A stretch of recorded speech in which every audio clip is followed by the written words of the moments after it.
لا حول ولا قوة إلا بالله العلي العظيم. حسبنا الله ونعم الوكيل، نعم المولى ونعم النصير. بسم الله الرحمن الرحيم. الحمد لله الواحد الأحد الفرد الصمد الذي لم يلد ولم يولد ولم يكن له كفوا أحد.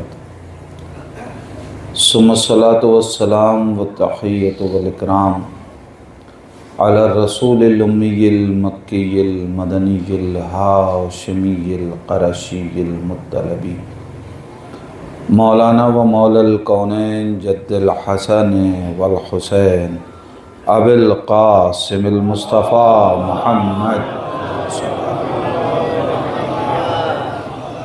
ولعنة الله على أعدائهم أجمعين من الآن إلى قيام يوم الدين وبعد يوم الدين. اللهم لعن قاتلي فاطمة الزهراء سلام الله عليها. اللهم لعن قتلة الحسين وأولاده وأصحابه أجمعين. أما بعد فقد قال الله تعالى في القرآن الحكيم وهو أصدق الصادقين وقوله الحق. بسم الله الرحمن الرحيم. إنا لله وإنا إليه راجعون. صلوات پڑھیں محمد والے.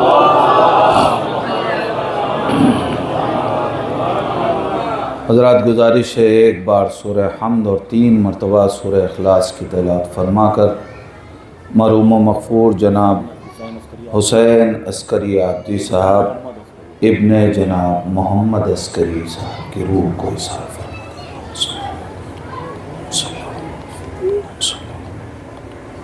بسم اللہ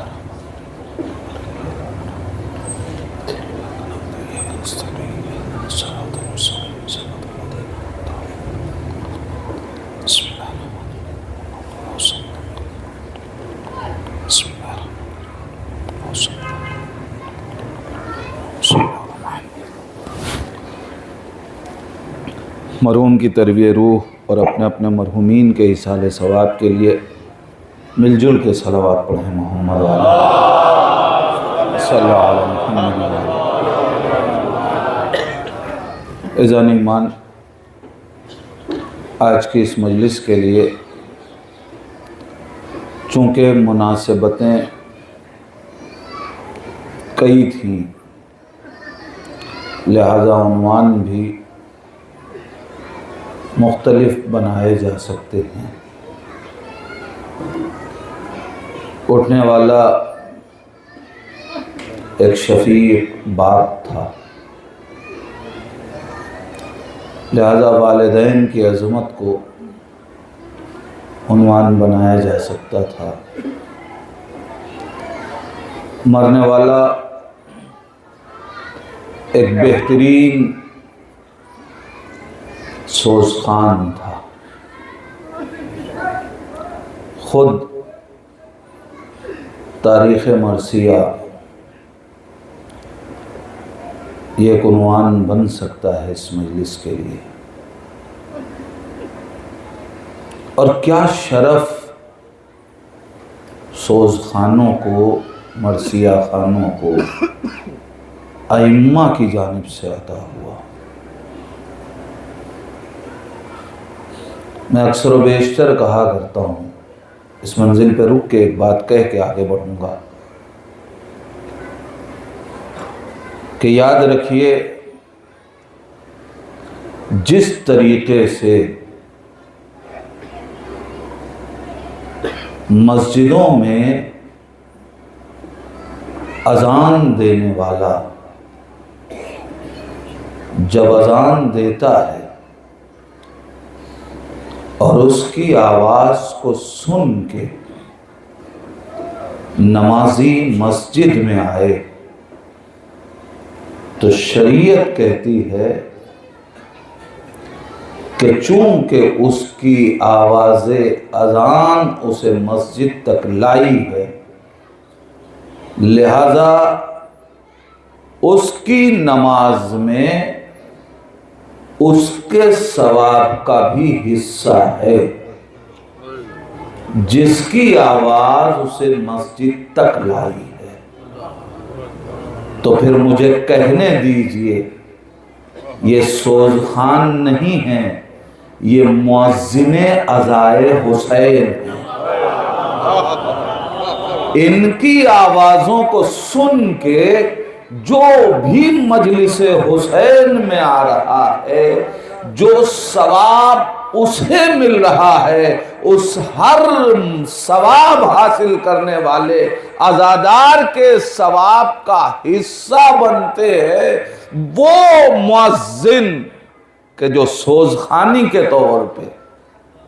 الحمدللہ بہت سی بستیاں ہیں جہاں مرثیوں کو مرثیوں کے طور پہ سنا جاتا ہے، لیکن بہت سی جگہوں پہ اسے اعلان کے طور پہ سنا جاتا ہے۔ اب میں اس سے زیادہ اور نہیں کہہ سکتا کچھ۔ تو اس کا مطلب یہ ہے کہ اس ثواب کو سمجھیں اور اس اہمیت کو سمجھیں۔ یہ کیا ہے سوزخانی؟ میں ایک جملہ کہہ کے اپنے بزرگ کی اجازت سے کہ آپ محسوس کریں کہ یہ سوزخانی کیا ہے۔ ہر معصوم کے دور میں کوئی ایک ایسا کردار نظر آیا کہ جسے معصومین نے اپنے زمانے میں مرثیہ خوانی کے لیے معین کیا، اور اسی میں سے ہمارے اور آپ کے چھٹے امام حضرت امام جعفر صادق علیہ السلام، آپ کے دور کے جو مرثیہ خوان ہیں جن کا نام جناب کمیت اسدی ہے، ان کا عجیب و غریب واقعہ ہے۔ وہ خود فرماتے ہیں کہ ہم منا میں تھے، ہم امام کی خدمت میں حاضر ہوئے، کہا مولا جی چاہتا ہے کہ کچھ اشعار پڑھوں۔ مولا نے کہا کمیت، یہ منا کا میدان دعا و مناجات کی جگہ ہے، شعر و سخن کے لیے نہیں ہے۔ کمیت کہتے ہیں میں نے کہا مولا میں آپ کے جد کا مرثیہ پڑھنا چاہتا ہوں۔ کمیت مگر مولا نے تم سے نہیں کہا کہ یہ شعر و سخن کی جگہ نہیں ہے، یہ مناجات کی جگہ ہے۔ تم امام کے وہ صحابی نہیں جو مزاج عصمت سے آشنا نہ ہو۔ پھر جب مولا کہہ چکے کہ کمیت یہ دعا و مناجات کی جگہ ہے تو پھر اصرار کیوں کر رہے ہو؟ تم نے اب یہ کیوں کہا کہ مولا آپ کے جد کا مرثیہ پڑھنا چاہتا ہوں؟ عجب نہیں کمیت آواز دیں، میں مزاج امامت سے آشنا تھا، جبھی تو لفظیں بدل دی۔ میں نے کہا کہنا کیا چاہتے ہیں؟ آواز دیں گے اگر میں یہ کہتا کہ میں شعر سنانا چاہتا ہوں اور امام اجازت دے دیتے تو کل دنیا سمجھتی کہ ہر طریقے کی شاعری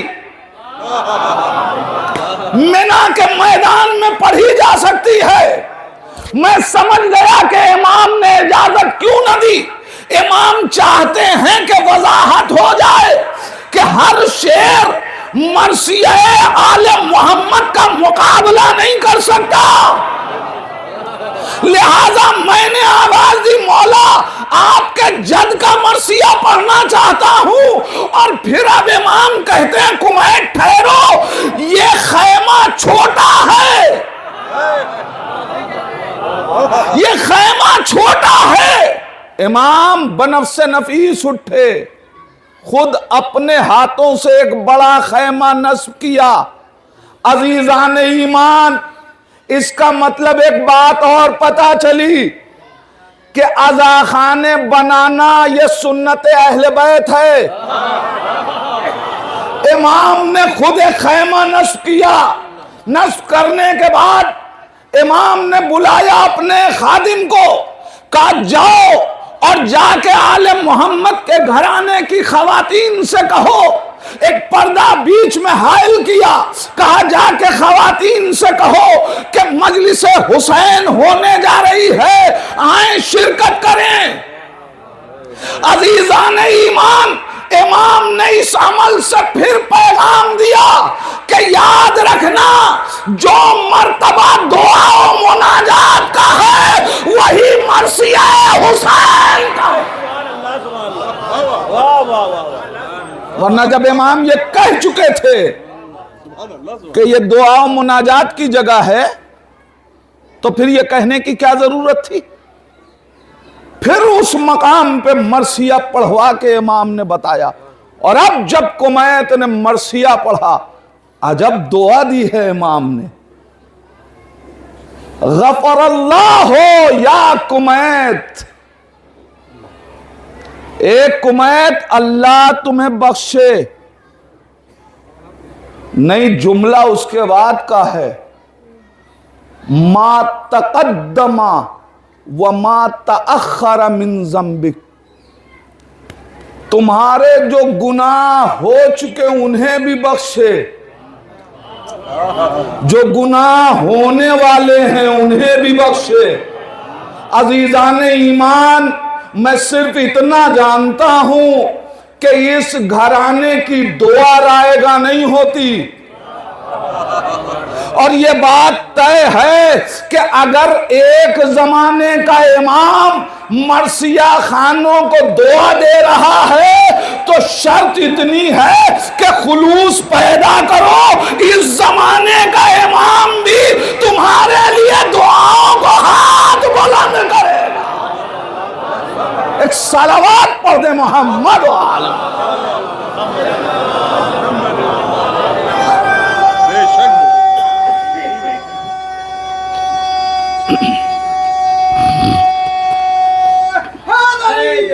یا اللہم صلی علی محمد وآل محمد۔ تو خود یہ ایک سلسلہ ہے، جناب آدم نے سب سے پہلا مرثیہ پڑھا، تو اگر سلسلے کو اس مناسبت کی طرف لے جاؤں، لیکن مجھے چونکہ مجلس چہلم ہے لہذا گفتگو اس نہج پہ رکھنی ہے کہ جہاں سے ہم اپنے کردار کے لیے ان مجلسوں سے جو الماس لے جاتے ہیں انہیں اکٹھا کر سکیں۔ تھوڑی سی گفتگو ہے۔ میں نے کہا ایک باپ، ایک مرثیہ خاں، ایک عزادار حسین، مسلسل ذکر حسین کرنے والا، یہ سارے موضوعات ہیں۔ پھر ماہ رجب کی مناسبت، اور اس کے بعد جس کے عشق میں پوری زندگی گزار دی، اس امیر کائنات کی ولادت قریب ہے، ان کی باتوں کو ہمارے لیے مشعل راہ ہیں، ان کی سیرت۔ لیکن انہی تمام چیزوں سے مرتبط کرتے ہوئے خود یہ موت ہے کیا؟ ہمارے درمیان سے جب بھی کوئی اٹھتا ہے، میں نے جس آیت کو سرنامہ سخن کے طور پہ آپ کے سامنے پیش کیا، ہمارے درمیان سے جب بھی کوئی اٹھتا ہے تو ہماری زبان پہ بے ساختہ جو آیت آتی ہے اور جس کے لیے حکم دیا گیا ہے، وہی آیت میں نے آپ کے سامنے پڑھی۔ ہم کیا پڑھتے ہیں؟ بسم اللہ الرحمن الرحیم، انا للہ و انا الیہ راجعون۔ ہم نے غور کیا کبھی کہ اسی آیت کو کیوں پڑھوایا جا رہا ہے؟ موت کو یاد کروانا ہے کہ وہ مرا ہے تو موت یاد کرو، اگر موت کو یاد کروانا ہوتا تو قرآن میں جو آیت موت سے متعلق ہے وہ پڑھوائی جاتی.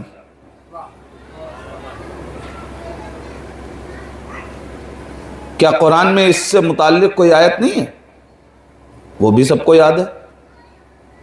بسم اللہ الرحمن الرحیم، کل نفس، دیکھیں سب کو یاد ہے. ذائقۃ الموت، کیا مطلب ہوا؟ ہر نفس کو موت کا مزہ چکھنا ہے. ہر نفس کو موت کا مزہ چکھنا ہے. اس آیت نے اتنا تو بتا دیا کہ موت میں مزہ ہے.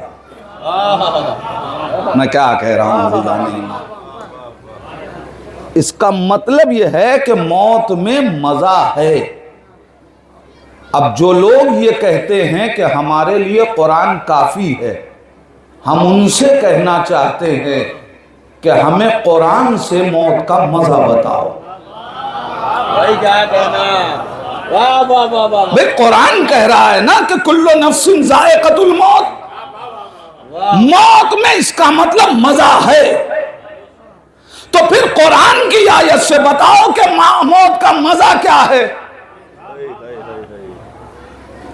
آپ تو کہتے ہیں قرآن کافی ہے. ہو سکتا ہے کہ پلٹ کے کوئی کہے حضور کیا قرآن کوئی مزہ اور ذائقہ بتانے کی کتاب ہے؟ تو میں بھی پلٹ کے پوچھوں گا کہ اگر قرآن ذائقے نہیں بتاتا تو پھر یہ بتاؤ کہ جنت کی نعمتوں کا ذائقہ قرآن نے کیوں لکھا؟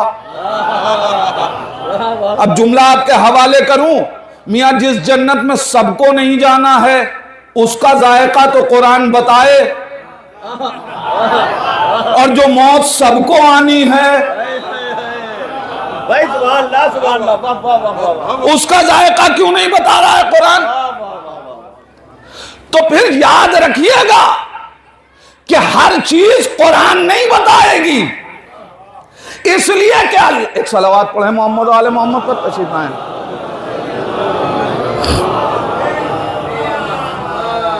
مل جل کے صلوات پڑھ دیں محمد و آل محمد پر.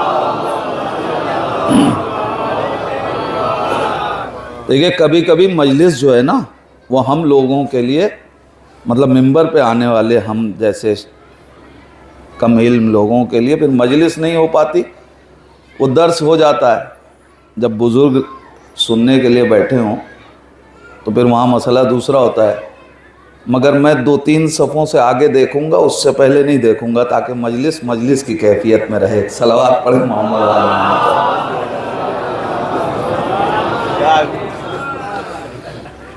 تو عزیزان ایمان، یہ تو طے ہو گیا کہ موت میں مزہ ہے. تو پھر آپ قرآن سے بتا دیجئے کہ ذائقہ موت کیا ہے. یہ بھی کہہ کے فرار نہیں کر سکتے کہ قرآن ذائقہ نہیں بتاتا. تو پھر بتائیے اس کا مطلب یہ ہوا کہ ہر بات قرآن نہیں بتائے گا، اس لیے کہ قرآن تنہا آیا ہی نہیں، اللہ نے ایک نور کے ساتھ قرآن بھیجا ہے. قرآن سمجھنے کے لیے اندھیروں میں ٹٹولنے سے نہیں سمجھ میں آئے گا، نور کے دروازے پہ جانا پڑے گا. اب اگر اس دروازے پہ آؤ گے تو وہاں چراغ گل کر کے بھی قرآن سمجھایا جائے گا. اب کائنات نہیں بتا سکتی کہ ذائقہ موت کیا ہے جب تک کربلا میں آگے حسین کا سوال جناب قاسم سے نہ سن لے.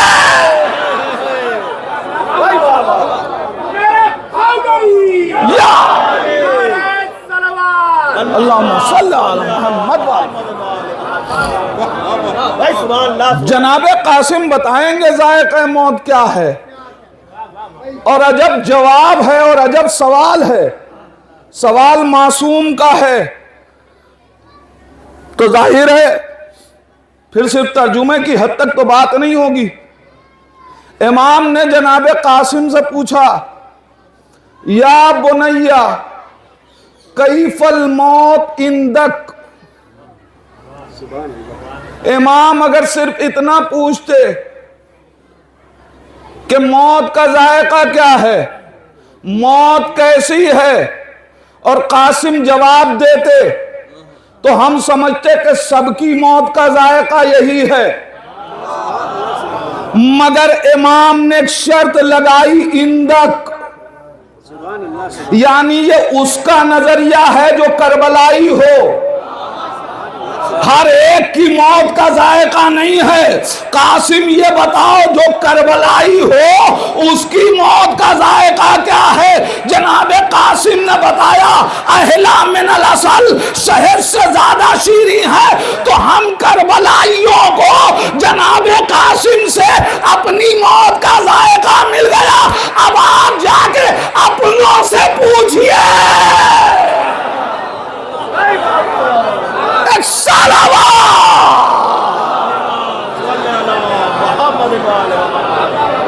کیا ہے ذائقہ موت؟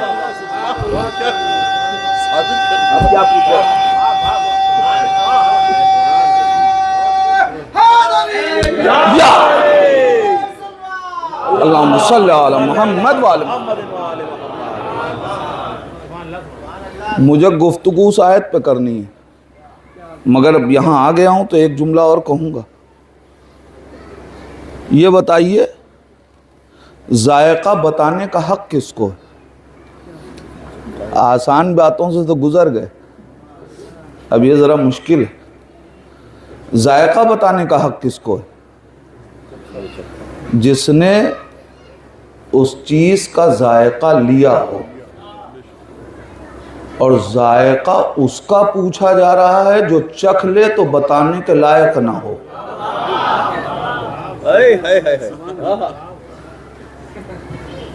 اور امام حسین علیہ السلام نے پوچھا ہے جناب قاسم سے، جناب قاسم کی لاش سے نہیں پوچھا۔ میں کیا کہہ رہا ہوں ذرا غور تو کیجئے۔ لاش قاسم سے ہاں کوئی حیرت نہ کرے کہ لاش سے، ارے جس جگہ لاشوں نے بول کے بتایا ہے وہاں تو تعجب نہ کرو۔ حسین کی آواز پہ یہ لاشیں تڑپ کے اگر کربلا میں نہ بولے ہوتے تو ہم مان لیتے کہ حسین کے سوال پہ نہیں بولیں گے، لیکن حسین مظلوم نے لاش سے نہیں پوچھا، پوچھا ہے حیات قاسم میں۔ ذائقہ بتانے کا حق اسے ہے جس نے شے چکھی ہو۔ اب میں مثال دے دوں اپنے چھوٹے بھائیوں کے لیے تاکہ ان کے ذہنوں میں بات اتر جائے۔ مثلا ہمارے ملک میں آم ہوتا ہے، یہاں کسی بچے سے پوچھ لیجئے آم کا ذائقہ وہ بتا دے گا، لیکن ایک ملک میں جہاں آم نہ ہوتا ہو وہاں کسی سے پوچھا جائے تو پہلے تو وہ بتائے گا نہیں، اور اگر وہ بتا دے تو ہم کہیں گے کہ ذائقہ معتبر نہیں ہے، اس لیے کہ اس نے بتایا ہے جس نے چکھا نہیں ہے۔ اور کمال یہ ہے کہ یہاں اگر آپ سوال کیجئے کہ کیا ہے آم کا ذائقہ تو فوراً سوال پہ سوال ہو جائے گا، کون سا آم؟ اس لیے کہ کئی نسلیں ہیں اس کی، اور جو یہاں رہتا ہے اسے ان نسلوں کا علم ہے۔ عزیزان ایمان، جنہیں نسلوں کا علم ہے ان سے سوال کرتے ہوئے لوگ گھبراتے ہیں۔ میں کیا کہہ رہا ہوں عزیزان ایمان، نسلوں کا علم ہو تو اس سے سوال کرتے ہوئے لوگ گھبراتے ہیں، چاہے وہ منبر سے بیٹھ کے کہتا رہے سلونی سلونی۔ وہ کہہ رہا ہے پوچھو، کو جانتا ہے اس سے پوچھنے میں گھبراتے کیا کہتے لیکن عزیزان ایمان غیر ملکی جہاں عام نہیں ہے وہ ذائقہ بتانے کا حقدار نہیں۔ اب اس پورے مجمع میں کس کی مجال ہے جو یہ کہہ دے کہ ذائقہ معتبر نہیں؟ عزیزان ایمان اس لیے کہ پوچھا ہے حسین نے، امام وقت سوال کر رہا ہے، تو آپ کہیں گے صاحب یہ آپ نے کیسے ثابت کر دیا کہ امام نے پوچھ لیا تو معتبر ہے جواب؟ آئیے شریعت کا اصول پڑھیے، شریعت میں کسی شے کو اعتبار کب ملتا ہے؟ یا معصوم کچھ کہے تو وہ عمل معتبر، معصوم کچھ کرے تو وہ عمل معتبر، یا کسی سوال پہ معصوم خاموش رہے تو وہ جواب معتبر۔ اگر جواب قاسم صحیح نہ ہوتا تو امام کو کہنا چاہیے تھا یہ ذائقہ غیر معتبر ہے۔ حسین کا خاموش رہنا اس بات کی دلیل ہے کہ ذائقہ معتبر ہے،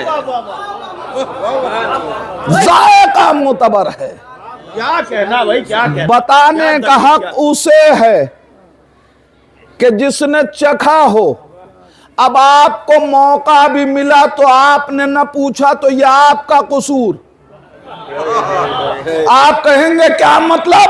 میں کہوں گا آئیے تاریخ پڑھیے، تاریخ نے آپ کو 2 بار موقع دیا مگر آپ نے سوال ہی نہ کیا۔ جس نے موت چکھی تھی اس سے بڑھ کے پوچھا ہی نہیں، کہا وہ موقع کون سا ہے؟ کہا تاریخ پڑھو، ایک وہ دلہن تھی جسے فاطمہ کی دعا نے زندہ کیا، ایک وہ جوان تھا جسے علی کی ٹھوکر نے زندہ،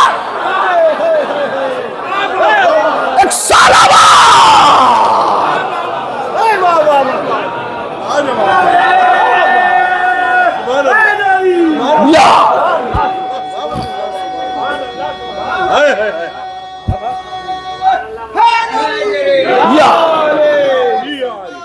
اللہم صلی علی محمد مگر اب آپ نے نہیں پوچھا تو یہ آپ کا قصور۔ قرآن میں آیت تھی نہیں، ایک جملہ آگے بڑھوں، قرآن میں آیت بھی تھی، مدینے میں حافظ بھی تھے، مگر نہ صحابیات میں کسی نے اس دلہن سے پوچھا، نہ صحابیوں میں کسی نے اس جوان سے پوچھا کہ تم بتا دو ذائقہ موت کیا ہے۔ اب سوال کیوں نہ کیا؟ وجہ یہ ہے کہ اگر سوال کرتے، دلہن سے پوچھتے تو عظمت فاطمہ اجاگر ہوتی، جوان سے پوچھتے تو عظمت علی اجاگر ہوتی۔ آپ کہیں گے کیا مطلب؟ میں کہوں گا مطلب یہ ہے کہ اگر دلہن سے کوئی صحابیات میں پوچھتا اور وہ ذائقہ موت بتاتی تو دنیا کہتی کہ اس کے ذائقے بتانے پہ اعتبار کیسے کیا جائے، اس لیے کہ یہ زندہ ہے تو کائنات کو بتانا پڑتا یہ زندہ ہے مگر مر چکی تھی، اسے دعائے فاطمہ نے زندہ کیا۔ اگر جوان سے پوچھا جاتا تو بتانا پڑتا علی کی ٹھوکر نے زندہ کیا۔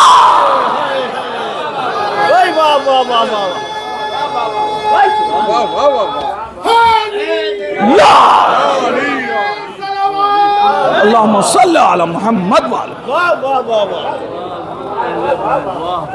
تو یاد رکھیے گا انہیں بغض علی میں جاہل رہنا گوارا ہے، فضیلت اہل بیت کے ساتھ قرآن کی تفسیر گوارا نہیں ہے۔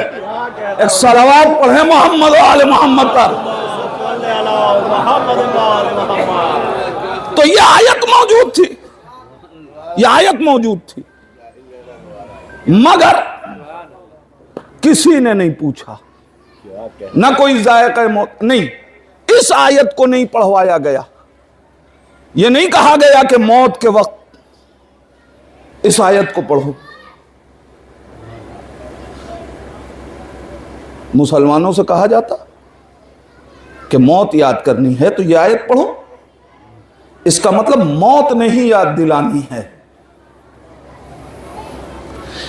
یہ آیے استرجا، کلمہ استرجا پڑھنے کا مطلب موت یاد دلانا نہیں، مقصد کوئی اور ہے۔ ٹھہر جائیں، صرف یہی آیت تو نہیں تھی، سورہ جمعہ میں آپ پڑھا کرتے، وہاں کہا بھی گیا کہ کہہ دو ان یہودیوں سے کہ اگر یہ اپنے دعوے میں سچے ہیں تو فتمنوا الموت، موت کی تمنا کریں۔ اسی آیت کو، اس میں موت کا ذکر ہے، اس کو بھی نہیں پڑھوایا گیا۔ اچھا، اس کو تو سارے مسلمان پڑھ بھی نہیں سکتے، تو یہودی کیسے پڑھیں؟ میں دلیل دے رہا ہوں، یہ موت کی تمنا ہر مسلمان بھی نہیں کر سکتا۔ بات تمنا کی ہے، مسئلہ یہ ہے کہ کسی چیز کی تمنا تب کی جاتی ہے جب اس کا کوئی نتیجہ سامنے ہو۔ میں کیا کہہ رہا ہوں؟ ہمیں تمنا ہے کہ ہم کربلا چلے جائیں، تو کربلا تو پورے ایک شہر کا نام ہے نا، تو تمنا کربلا کی ہے تو کوئی شہر پہنچ کے واپس آ جائے، یہ ہوگا؟ ارے صاحب، کربلا کی تمنا اس لیے کر رہا تھا کہ وہاں حسین کی زیارت ملنی ہے۔ اب سمجھ میں آیا کہ موت کی تمنا کرو تو تمنا وہی کرے جس کی موت میں کسی زیارت کا تصور ہو، لہذا کوئی اور موت کی تمنا کرے کیسے؟ صرف علی ہی والے تمنا موت اس لیے کرتے ہیں کہ اس تمنا کے پیچھے علی کے چہرے کی زیارت ہے۔ تمنا موت ہے نا، تمنا تو اسی چیز کی جائے گی جس کا کوئی انجام اچھا ہو، ورنہ باقی لوگوں کے انجام کا حال تو آپ خود جانتے ہیں۔ تو پھر کیسے تمنا کرے؟ مگر اس آیت کو بھی نہیں پڑھوایا گیا۔ کہا جا رہا ہے کہ مستحب ہے کہ جب کوئی موت کی خبر سنو تو کلمہ استرجا جاری کرو۔ تو کس لیے؟ موت کو یاد کروانے کے لیے نہیں، اصل میں تمہاری ابتدا یاد کروائی جا رہی ہے، تمہاری حیات کو یاد کروایا جا رہا ہے۔ کیا مطلب؟ ہم کیا کہتے ہیں؟ بسم اللہ الرحمن الرحیم، انا للہ و انا الیہ راجعون۔ ترجمہ کیا ہوتا ہے؟ ہم اللہ کے، ہم بول دیا کہ یہ تکلف کی ضرورت نہیں ہے، ہم اللہ کے یہاں سے آئے ہیں اور پلٹ کے اسی کی بارگاہ میں جانا ہے۔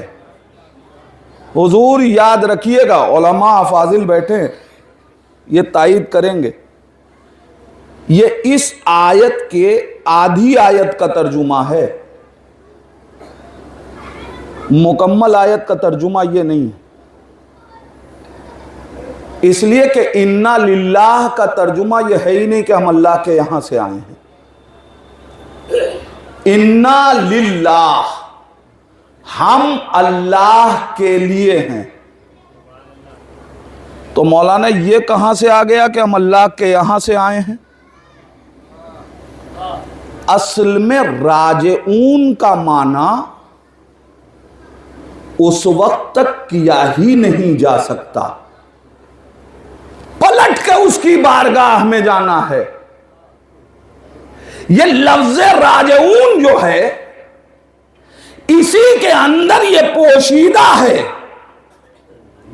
کہ ہم اللہ کے یہاں سے آئے ہیں، اس لیے کہ لفظ راجعون اس وقت تک اپنے معنی کو مکمل نہیں کر سکتا، یعنی پلٹنے کا تصور اس وقت تک ذہن میں آ ہی نہیں سکتا کہ جب تک آنے کا تصور نہ ہو۔ نہیں، میں شاید اپنی بات ابھی پہنچا نہیں سکا۔ مثلا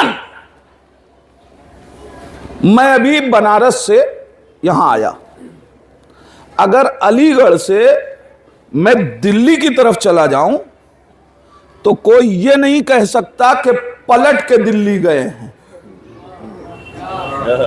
اس کا مطلب یہ ہے پلٹا اسی وقت جائے گا جہاں سے آیا ہو، جب وہیں جا رہا ہو۔ اب سمجھ میں آیا؟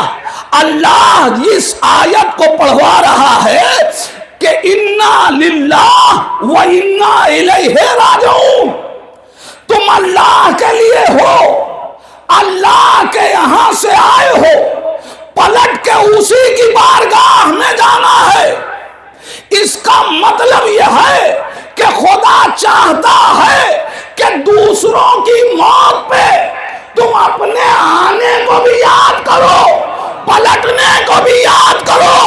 یہ جو یہاں ہو، مقصد حیات یہ نہیں ہے، مقصد حیات آنے کا اللہ تک پلٹنا ہے۔ نہیں، بہت توجہ، میں اسی لفظ راجعون پہ تھوڑی سی گفتگو کرنا چاہتا ہوں۔ پلٹ کے جانا ہے، راجعون، آئے بھی اللہ کے یہاں سے، جائیں گے بھی اللہ کے یہاں، مگر حضور کمال یہ ہے کہ اللہ نے نہ آنا ہمارے اختیار میں رکھا، نہ پلٹنا ہمارے اختیار میں رکھا۔ ہم آئے بھی تو اپنی مرضی سے نہیں آئے، بلکہ ہمیں بھیجا گیا۔ ہم پلٹنے میں بھی اپنی مرضی کے مالک نہیں ہیں کہ جب چاہیں پلٹ جائیں، اس لیے کہ خود آئے ہی نہیں۔ اگر اپنے اختیار سے آتے تو پلٹنے کا اختیار تھا، مگر چونکہ تمہیں بھیجا گیا ہے لہذا تمہیں پلٹنے کا اختیار نہیں، اور اگر بھیجنے والے نے نہیں بلایا اور تم پلٹ جاؤ تو قابل ملامت۔ کیا کہنا؟ پوری توجہ عزیزان ایمان، اگر بھیجنے والے نے قابل ملامت ہو، اگر بلائے بغیر اس کے جا رہے ہو، دلیل چاہیے۔ میں یہاں آیا، مولانا سے کسی نے یہ کہا کہ یہاں کے لیے ماہ رمضان کے لیے ایک آدمی بھیج دیجئے۔ 15 دن اس نے خوب بہترین طریقے سے نماز عبادت ساری کی، اور 15 دن کے بعد چلا جائے۔ جو 15 دن تک تعریفیں کر رہے تھے، اب 15 دن کے بعد وہ ملامت کریں گے، کہیں گے کیوں ملامت ہوگی؟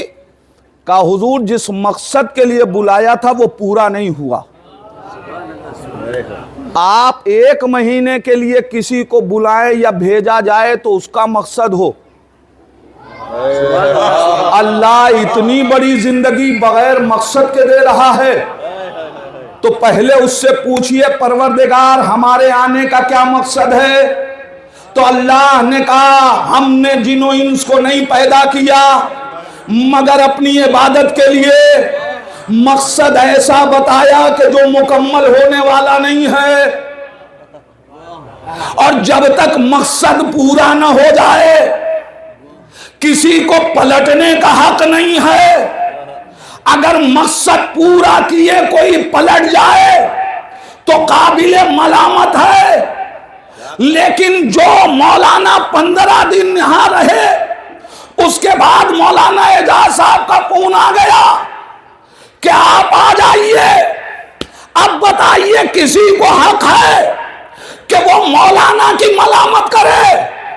ہر آدمی کہے گا نہیں مولانا کی ملامت نہیں ہو سکتی، اس لیے کہ وہ خود نہیں آئے تھے، جس نے بھیجا تھا اس نے بلا لیا، لہذا قابل ملامت نہیں ہے، چاہے کام پورا نہ ہوا ہو.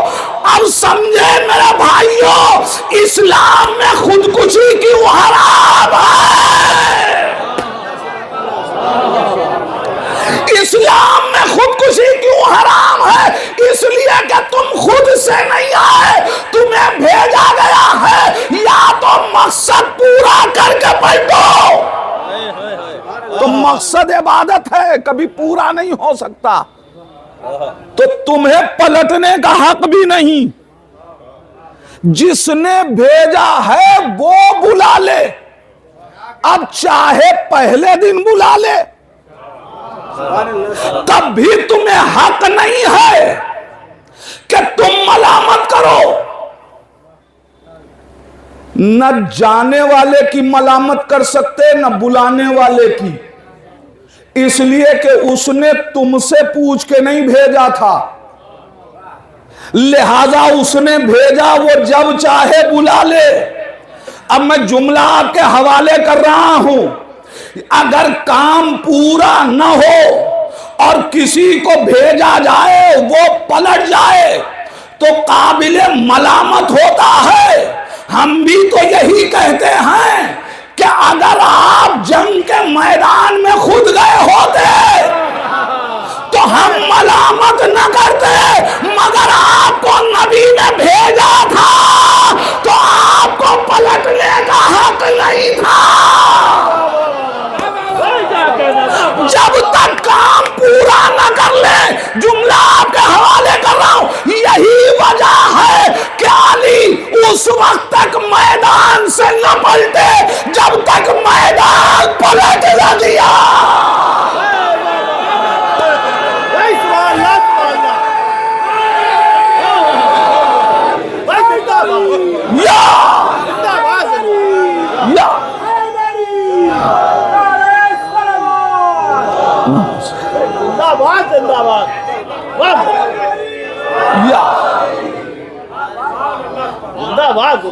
ورنہ جو میدان سے بغیر کام کیے پلٹ آیا وہ قابل ملامت ہے.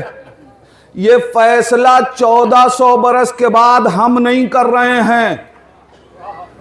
خیبر کی تاریخ پڑھیے، لشکر آ کے سردار کی ملامت کر رہا تھا، سردار لشکر کی ملامت کر رہا تھا، اس لیے کہ یہ دونوں کام پورا کیے بغیر پلٹے تھے.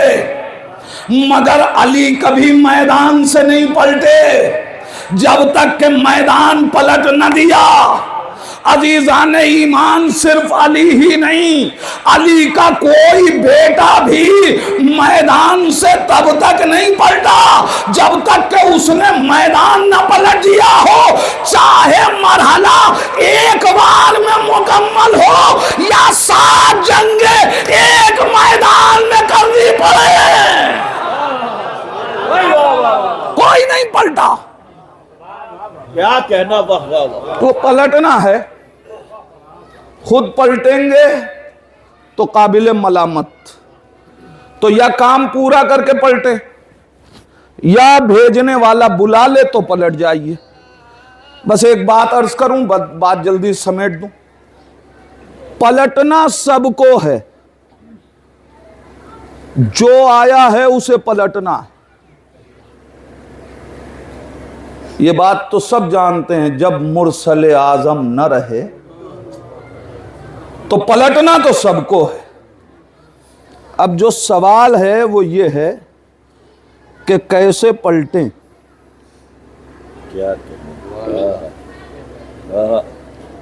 پلٹنے کی کیفیت کیا ہو. تو پہلے آنے کی کیفیت دیکھیے، آئے کیسے تھے. 3 صورتیں ہیں پلٹنے کی. پہلی صورت جیسے آئے تھے اس سے بدتر حالت میں پلٹیں. اس سے بدتر حالت میں پلٹیں گے تو اس سے بدتر جگہ رکھی جائے گی. بدتر کیفیت ہوگی تو جزا بھی بدتر ملے گی. دوسری کیفیت یہ ہے کہ جیسے آئے تھے اس سے اچھی حالت میں پلٹ جائیں. تو اب جتنی اچھی کیفیت میں پلٹو گے اتنا ہی تمہارا طبقات جنت میں بڑھتے جائیں گے. تیسری کیفیت یہ ہے کہ کم سے کم ویسے تو پلٹ جاؤ جیسے آئے تھے. اس لیے کہ تمہیں یہ نفس امانت کے طور پہ دیا گیا تو اس کی حفاظت کر کے جیسا دیا تھا یہ وجود ویسا ہی پلٹا دو. تو حضور کیسے آئے تھے؟ حدیث نے بتایا کل مولود یولد علی فطرت الاسلام. ہر بچہ فطرت اسلام پہ پیدا ہوتا ہے. تو کم سے کم ویسے پلٹ جاؤ جیسے آئے تھے. اسی لیے قرآن نے کہا لا تموتن الا وانتم مسلمون. دیکھو خبردار مرنا نہیں مگر کم سے کم حالت اسلام میں. تین کیفیت ہے. پہلی بدتر، کوئی نہیں چاہے گا کہ اس کیفیت میں پلٹیں. دوسری بہتر، سب چاہیں گے کہ بہتر کیفیت میں پلٹیں. الحمدللہ ہم آئے تھے تو مسلمان، لیکن ولایت علی کو قبول کر کے مومن ہو گئے. اور اب جب اچھی کیفیت میں پلٹو گے تو پھر حدیث کہے گی من مات علی حب آل محمد.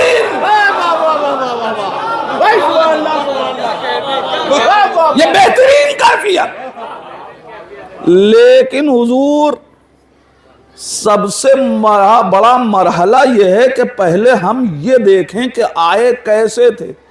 تو ایک لفظ میں تو ہم نے کہہ دیا کہ آئے تھے مسلمان. کیا مطلب؟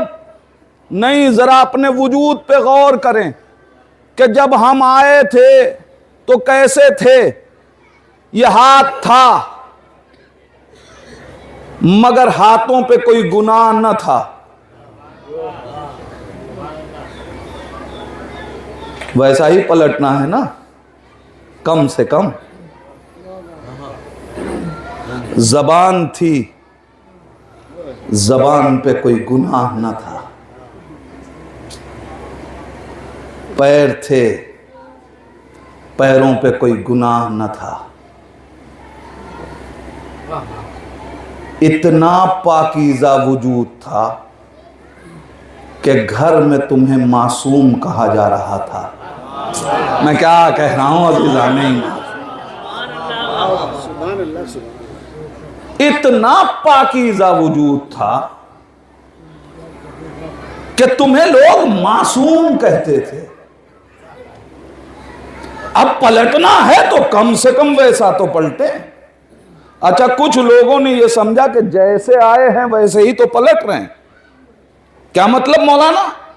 کہ دیکھیے جب ہم آئے تھے ہاتھ تھے مگر اپنے وجود پہ بیٹھی ہوئی مکھی بھی نہیں ہلا پاتے تھے. تو جب پلٹ رہے ہیں تب بھی ہاتھ ہے مگر کسی کام کا نہیں. آنکھیں تھیں مگر یہ دیدے ٹھہرنے کے قابل نہیں تھے. اب بھی جا رہے ہیں تو آنکھیں دیکھنے کے لائق نہیں ہیں. زبان تھی مگر بول نہیں سکتی تھی تو اب بھی ویسے ہی جا رہے ہیں. جب آئے تھے تو خود کو لباس نہیں پہنا سکتے تھے، اب بھی جا رہے ہیں تو خود نہیں پہن پا رہے۔ جب آئے تھے تو خود کو نہلا نہیں سکتے تھے، تو اب بھی کوئی دوسرا نہلا رہا ہے۔ جب آئے تھے تو ادھر ادھر لوگ ہمیں اپنے ہاتھوں پہ لے کے چلتے تھے، اب ذرا بڑے ہو گئے تو کاندھوں پہ چل رہے ہیں۔ تو جیسے آئے تھے ویسے ہی جا رہے ہیں، لیکن یہ ظاہری نگاہ ہے، مگر حقیقت یہی ہے کہ جب تم آئے تھے تو ہاتھ تھے، ہاتھوں پہ گناہ نہ تھا، آنکھیں تھیں، آنکھوں پہ گناہ نہ تھا۔ کم سے کم ویسے پلٹو جیسے آئے ہو۔ اے پروردگار، اس گناہوں سے بھری کائنات میں ہم اپنے کو بچائیں بھی تو بچا نہیں پاتے، اس لیے کہ تو نے ہمیں شہوت دے کے بھیجی،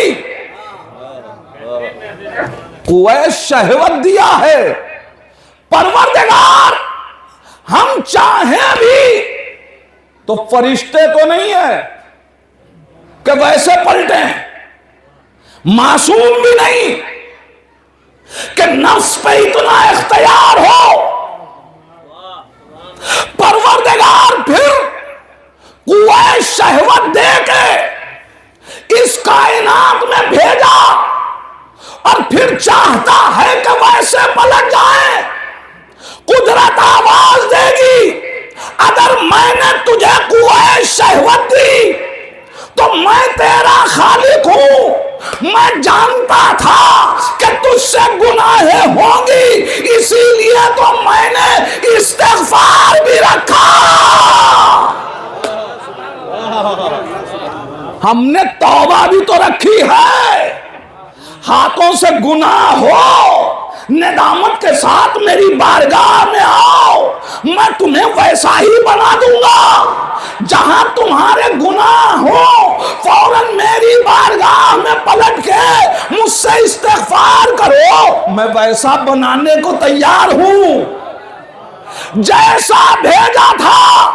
پروردگار، پورا ہفتہ گزر گیا، شیطان نے مجھے توفیق نہ دی ہونے دی کہ میں تیری بارگاہ میں رجوع کرتا۔ اللہ نے کہا اسی لیے تو ہر ہفتے ایک شب جمعہ رکھی کہ آؤ اس ہفتے آ جاؤ شب جمعہ میں، اور علی کی زبانی دعائے کمیل پڑھو، اور پھر میرے گھر سے پلٹو تو ویسے پلٹو جیسے آئے تھے۔ میرے پروردگار، مگر توفیق نہ ہوئی کہ ہم شب جمعہ میں یہ کام کرتے، پورا سال گزر گیا، توفیق شامل نہ ہوئی۔ اللہ نے کہا ہم نے سال میں ایک مہینہ ماہ رمضان کا رکھا، میں نہیں چاہتا کہ تم میری بارگاہ میں گناہگار پلٹو، لہذا میں نے یہ سارے راستے رکھے ہیں تاکہ تم اس مہینے میں میری اطاعت کرو۔ پھر میں اپنے نبی سے کہلواؤں گا کہ یہ مہینہ میری اطاعت میں گزارے کوئی، اور اس کے بعد اگر یہ تصور بھی کرے کہ بخشا نہیں گیا تو اس نے مجھ پہ ظلم کیا۔ میں تمہیں ویسا بنانے کو تیار ہوں۔ نہیں، اگر تمہیں توفیق حاصل ہو تو آؤ، زیارت البیت تنہدم الذنوب، میرے گھر کی زیارت کرو، میں تمہیں ویسا بنا دوں گا جیسے تم ابھی اپنی ماں کے شکم سے نکلے۔ ارے توفیق حاصل ہو، آؤ حسین کی بارگاہ میں، میں تمہارے تمام گناہوں کو بخشش ضمانت دے کے بھیج رہا ہوں۔ شرط اتنی ہے کہ توفیق تو حاصل کرو۔ ارے تم، اسی لیے تو تاریخ میں واقعات رکھ دیے گئے تاکہ تم سمجھ لو کہ یہ جگہیں وہ ہیں جو تمہیں پاکیزہ کرتی ہیں۔ حسین حر کو معاف نہیں کر رہے ہیں، کائنات کے گناہ گاروں کو پیغام دے رہے ہیں، آؤ میری بارگاہ میں۔ بس بات مکمل کر دی، ایک باپ کے ایصال ثواب کی مجلس۔ عزیزان ایمان، جس نے بھیجا ہے اسے حق ہے کہ وہ پلٹائے، کسی اور کو حق نہیں کہ وہ پلٹا سکے۔ اب میرا سوال آخری مصائب کی کائنات میں قدم رکھنا چاہتا ہوں، مجھے غور کر کے بتائیے، حسین کربلا خود گئے یا کسی نے بھیجا ہے؟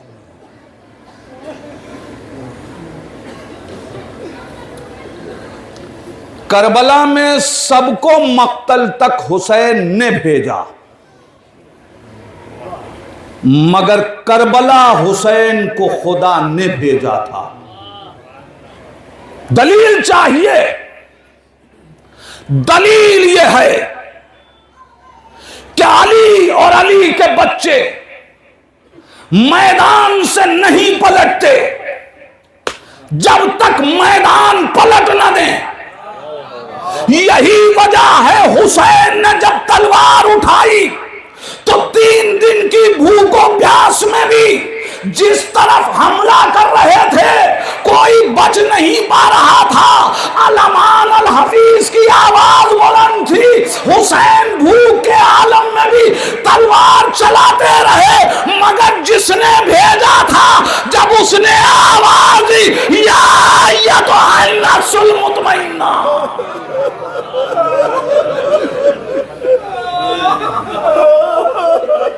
اب جس نے بھیجا تھا اس نے کہہ دیا حسین پلٹا، حسین نے تلوار نیام میں رکھی، اب پتھر آ رہے ہیں تلوار نہیں چلے گی، نیزے آ رہے ہیں تلوار نہیں چلے گی۔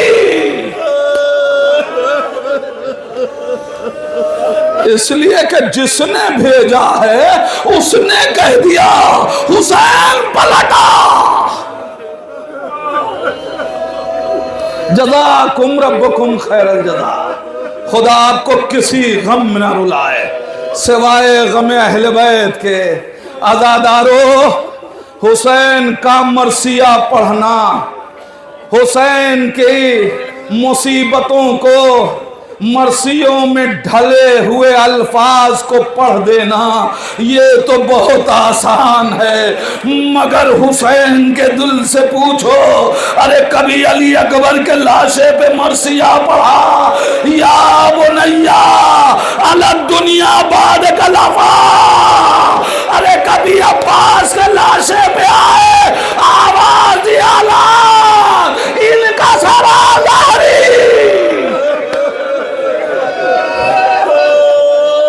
جزاکم ربکم خیر الجزا۔ خدا آپ کو کسی غم میں نہ رلائے سوائے غم اہل بیت کے۔ عزادارو، ایک حسین کے عزادار کا چہلم ہے، اتنا بڑا مجمع آیا ہے، بیٹیوں کو خبر ملے گی، لوگوں کو تذکیر ہوگی، ارے مائیں بہنیں بیٹیوں کو جا کے پرسہ دے رہی ہوں گی، دل کو سکون مل رہا ہوگا، باپ کا سایہ اٹھا، مگر چہلم کے دن اتنا بڑا مجمع تو موجود ہے، مگر یاد کرو حسین کا پہلا اربعین زندہ، ہائے سکینہ، ہائے زینب۔